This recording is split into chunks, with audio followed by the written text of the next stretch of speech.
বাংলাদেশে যদি কোরআনের শাসন কায়েম না হয়, তাহলে আমি একটা মারাত্মক বড় কথা বলবো। এই দেশে যদি ইসলাম কায়েম না হয়, সাধারণ জনগণ দায়ী হবে না। কিয়ামতে আমি আশঙ্কা করি আলেম ওলামা, পীর বুজুর্গ, ইসলামী দলগুলি দায়ী হয়ে যাওয়ার সম্ভাবনা বেশি। আল্লাহ যেন দয়া করে সব ওলামাদেরকে, পীর সাহেবদেরকে বুকে বুকে মেলার তৌফিক দান করে দেন। আল্লাহ যেন আমাদের মধ্যে পারস্পরিক মহব্বতকে বৃদ্ধি করে দেন।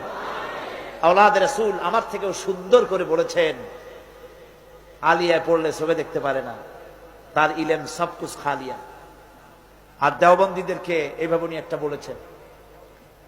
তো এইভাবে করে একদল আর এক দলকে দেখতে পারবো না, এক পীর আর এক পীরকে সহ্য করতে পারবো না। এটাই আমাদের পতনের কারণ। আল্লাহ যেন আমাদের সকলকে এক প্ল্যাটফর্মে বসার, একজন আর একজনকে চুমা খাওয়ার, বুকের সাথে লাগাবার তৌফিক আল্লাহ যেন দিয়ে দেয়। সকলে কোন আমিন। বাংলাদেশের সমস্ত ওলামায়ে কেরাম